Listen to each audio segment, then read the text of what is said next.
వెంకటాద్రి సంస్థానం బ్రహ్మాండేనాశించిన వెంకటేశమో దేవో నా పూతో నా భవిష్యది. భగవద్బంధువులందరికీ కూడా జై శ్రీమన్నారాయణ. మన హైదరాబాద్ బాలనగర్ సాయినగర్లో వేసేసిన శ్రీ పద్మావతి గోధా సమేత శ్రీ వెంకటేశ్వర స్వామి వారి యొక్క దేవస్థానము ఇప్పటికి 36 సంవత్సరాల వార్షికోత్సవాలు నిర్వహించడం జరిగింది. అదేవిధంగా ఈ స్వామివారి యొక్క 3వ పుష్కర బ్రహ్మోత్సవాలు కూడా ఈ దశలలో నిర్వహించడం జరుగుతుంది. దాని సందర్భంగా స్వామివారి యొక్క ప్రతిరోజు కూడా సేవాకాలము నిర్వహించడం జరుగుతుంది. ధనుర్మాస సందర్భంగా స్వామివారికి శ్రీవ్రతము అంటే ధనుర్మాసం వ్రతం 30 రోజుల పాటుగా నిత్యం కూడా 4 గంటలకు స్వామివారి సుప్రభాత సేవ, తదనంతరము ఉభయ దేవేరులకు అభిషేకము, తదనంతరము భక్తులందరూ సామూహికంగా తిరుప్పావి యొక్క సేవాకాలం నిర్వహించడం జరుగుతుంది. భక్తుల శ్రేయస్సు కొరకై అందరి ఆరోగ్యాలన్నీ కూడా బాగుండాలని సుదర్శన హవనాన్ని కూడా ఈ ధనుర్మాసం నిర్వహించడం జరుగుతుంది. కనుక భక్తులందరూ కూడా ఈ ధనుర్మాసం అనే శ్రీవ్రతాన్ని అందరూ కూడా ఆచరించి స్వామివారి యొక్క సేవని అనుగ్రహానికి ప్రాప్తులు కాగలరు. అదేవిధంగా భక్తులందరి కోసమై భగవంతుడు సాక్షాత్తుగా అక్షావతారమై మన యొక్క సాయినగర్లో వేంచేస్తున్నారు. కనుక భగవంతులందరూ కూడా స్వామివారిని ఆరాధించి భగవత్ కైంకర్యంలో పాల్గొని భగవత్ కృపకి ప్రాప్తులు కావాల్సింది. అదేవిధంగా భగవంతుని మానవులందరూ ఉద్ధరించడానికై సాక్షాత్తుగా అక్షావతారమై మన ముందున్నాడు. ఎందుకంటే మనల్ని రక్షించడానికి భగవంతుడే సాక్షాత్తుగా వైకుంఠాన్ని వెళ్ళడానికి భూలోకానికి వచ్చి మన శ్రేయస్సు కొరకై ఈ కలియుగంలో ధర్మం అనేది ఏకపాదం పైన నడుస్తూ అధర్మం అనేది 3 పాదాల పైన నడుస్తుంది. కనుక ఈ ధర్మాన్ని రక్షించడానికి సాక్షాత్తుగా శ్రీ మహావిష్ణువే ఎన్నో అవతారాలు ఎత్తుతూ ఉండగా వృత్తాంతంలో దశావతారాలెత్తి ఈ కలియుగంలో కలి ప్రభావాన్ని తగ్గించడానికి సాక్షాత్తుగా శ్రీ మహావిష్ణువే శ్రీ వెంకటేశ్వర స్వామి వారి యొక్క రూపంలో మనం దర్శనమిస్తున్నారు. అందుకే భగవంతుడు పవిత్రానాయ సాధూనా వినాశాయ చతుస్కృత ధర్మ సంస్థాపనార్థాయ సంభవామి యుగే యుగే అంటారు. అంటే భగవంతుడు అధర్మం నుండి ధర్మాన్ని రక్షించడానికి పలమార్ల అవతారాల ఇచ్చి మన ధర్మాన్ని రక్షిస్తూ ఉంటాడు. కనుక ఈ కలియుగంలో కలి ప్రభావం నుండి మన మానవ జాతిని రక్షించడానికి ధర్మాన్ని రక్షించడానికి సాక్షాత్ శ్రీ మహావిష్ణువే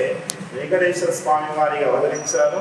కనుక ఈ స్వామివారిని అత్యంత సులువుగా ప్రసన్నము చేసుకోవడానికి ఈ శ్రీవ్రతము అనే ధనుర్మాస వ్రతాన్ని ఆచరిస్తారు. పూర్వమున ఆ గోధాదేవి అనక ఆ యొక్క భూదేవి స్వరూపమే లక్ష్మీదేవి యొక్క మరొక్క రూపమే ఈ గోధాదేవి ఆండాలని అని పిలుస్తారు. పెరియాల వారికి తులసీవనంలో కుమార్తెగా లభించి ఆ స్వామివారి యొక్క మాలను ఆమె ధరించుకొని ఆ తర్వాత శ్రీకృష్ణునికి సమర్పిస్తూ ఉండేది. ఈ విధముగా ధనుర్మాసములో శ్రీకృష్ణుని సులభంగా ప్రసన్నము చేసుకుని భగవంతుని యొక్క సన్నిధానాన్ని చేరాలని ఆ యొక్క గోధాదేవి ఆండాలదేవి వేదంలో ఉన్న సారాంశాన్ని మొత్తం కూడా 30 పాసురాలుగా వర్ణించి ఆ 30 పాసురాల వ్రతమునే ధనుర్మాస వ్రతం అంటారు.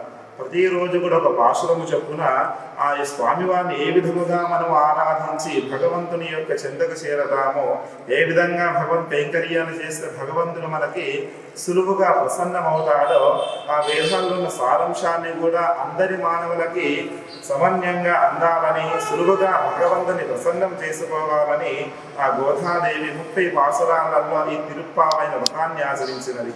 ఆ వ్రతములందున ఆ యొక్క గోధాదేవి భగవత్ కైంకర్యంలో నిర్వహించి భగవతులందరూ స్వామివారి సన్నిధానాన్ని చేరి అంతంత సులువుగా భగవంతుని ప్రసన్నం చేసుకోవచ్చు అని ఆ యొక్క తిరుప్పావై అనే వ్రతమును ఆచరించి ఆ వ్రతమును ధనుర్మాసముగా ఆచరిస్తాము. ఈ సందర్భంగా భగవంతునికి అనునిత్యం కూడా తిరుప్పావైతో తమిళ్లో ఉంటుంది. అది అందుకే అమ్మవారిని ఏమని పిలుస్తారంటే మనము ఆండాల్ తల్లి అని పిలుస్తాము. నీలాతంగ స్వరగిరి తటి సుప్తముద్బోధ్య కృష్ణం ప్రారాధం సంస్కృతి సరద్యం అధ్యాపయంది సోచిష్టాయాం సదనిగలితం యభలాకృత్య బృందే గోధాదశి నమిదం భూయ ఏవాస్తు భూయ.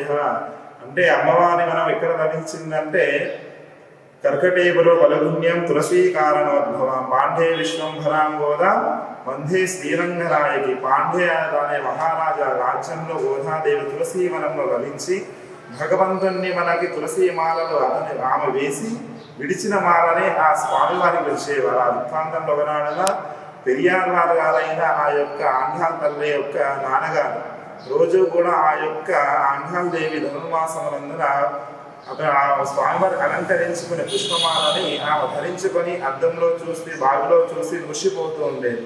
నేల చేసి వేసుకున్న ఈ యొక్క పూలమాల భగవంతునికి సమర్పిస్తే ఏ విధముగా ఉంటుంది, మరి పుచ్చుకుంటుంది అతని పూలమాల, లేదు అతను అందంగా ఉంటుందని భావించి అమ్మవారు అనునిత్యం కూడా ఆ పూలమాలని తన మెడలో ధరించుకొని అలంకరించుకొని మరలా ఆ బుట్టలో పెడుతూ ఉండేది. అలా ఉండగా పెరియాల వారికి అదంతా గమనించి భగవంతునికి మనం శేషమాలను వేస్తున్నాం, అది తప్పు జరిగినదని ఆ గోధాదేవి ప్రశ్నించగా ఆ రోజు కలలో ఆ యొక్క పెరియాల వారికి ఆ సాక్షాత్తుగా శ్రీ మహావిష్ణువు దర్శనమిచ్చి మీ కుమార్తె ఎవరో కాదు, సాక్షాత్తుగా ఆ భూదేవి శ్రీ మహాలక్ష్మీదేవి స్వరూపము కనుక ఆమె విడిచిన మాలలే నాకెంతో ప్రీతికరము కనుక ఆ గోధాదేవి ధరించిన ఆ యొక్క పూలమాలనే నాకు సమర్పించండి అనేసి భగవంతుడు తెలియజేస్తాడు. అలా భగవంతుడు అక్కడ ఏం తెలియజేస్తాడు అనగా, ఇప్పుడు భక్తులు అనేవాడు ఏ విధముగా భగవంతునికి సమర్పించినా కూడా అది మనస్ఫూర్తిగా పవిత్రమైన భావనతో సమర్పించాలి. అలానే గోధాదేవి శ్రీకృష్ణుని ఎలా చూస్తుందంటే తన భర్తగా భావించుకుంది. నేను వేసుకున్న పూలమాల భగవంతునికి వేస్తే ఏ విధముగా ఉంటుంది, తను గుచ్చుకుంటుందా, సువాసన వస్తుందా, లేనిచో ఏమైనా దానికి ఇంకా ఏమైనా సర్దుబాటు చెయ్యాలా, ఇది నేను వేసుకున్న తర్వాత అది బాగుంటే మాత్రమే భగవంతునికి సమర్పిస్తాను అని భావనతో ఆ యొక్క గోధాదేవి అనునిత్యం కూడా భగవంతుని యొక్క మాలను తను దర్శించుకొని ఆ తర్వాత స్వామి వారికి ప్రసాదిస్తూ ఉండేది. ఈ విధముగా భగవంతుని యొక్క కైంకర్యాలని ధనుర్మాస వ్రతాన్ని ఆచరించి ఆ గోధాదేవి శ్రీరంగానికి వెళ్ళి భగవంతుని వివాహముగా పర్యవాడి ఆ యొక్క రంగనాథుల్లో ఐక్యమైపోతుంది. ఈ విధముగా ఈ ధనుర్మాస వ్రతమును ఎవరైనా ఆడపిల్లలు కానీ మగవారు కానీ ఎవరైనా కూడా భక్తి శ్రద్ధలతో ఆచరించే భగవంతుని మనము సులువుగా ప్రసన్నమా చేసుకోవచ్చు అనేసి ఆ యొక్క గోధాదేవి సాక్షాత్తుగా తెలియజేశారు. ఈ విధముగా మా దేవాలయంలో అనునిత్యం కూడా ప్రతి సంవత్సరం ధనుర్మాసమునందున 30 రోజుల పాటుగా ఈ ధనుర్మాస వ్రతాన్ని ఆచరిస్తారు. ఉదయం కాలము సేవాకాలం అనంతరం సుదర్శన హవనము, ప్రతి శనివారము స్వామివారికి తిరుకల్యాణోత్సవం నిర్వహించడం జరుగుతుంది. అదేవిధంగా ప్రతి శనివారం స్వామివారికి ఏకాంత సేవ, కూఢారి పాయసోత్సవము మరియు మకర సంక్రాంతి భోగినాడు శ్రీ గోధారంగనాథ స్వామి వారి తిరుకల్యాణోత్సవం కూడా నిర్వహించడం జరుగుతుంది.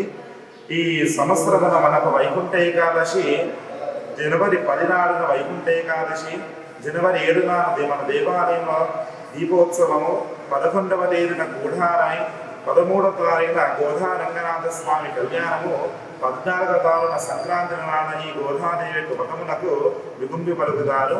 ఈ విధముగా మన దేవాలయమున ఈ కార్యక్రమాలే కాకుండా అనునిత్యం కూడా శ్రావణ మాసం కానీ, కార్తీక మాసం కానీ, ధనుర్మాసం కానీ, అదే విధముగా ఆశ్వజ మాసం దసరా నాడు కూడా బ్రహ్మోత్సవం నిర్వహించడం జరుగుతుంది.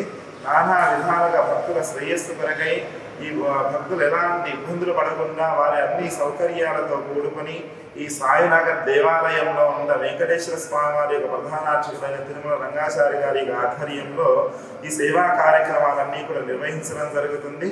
కనుక భక్త మహాసులందరూ కూడా వారి వారి సగృహాలైనా కానీ వారి చుట్టుపక్కల ఉన్న దేవాలయం నందునా కానీ వెళ్ళి కూడా ఈ యొక్క ధనుర్మాసం అనే వ్రతమును ఆచరించుకొని అమ్మవారి యొక్క స్వామివారి యొక్క కృపకు ప్రాప్తులు కావాల్సిందిగా మా యొక్క మనవి. సర్వే జన సుఖినో భవంతు. జై శ్రీమన్నారాయణ. జై జై శ్రీమన్నారాయణ.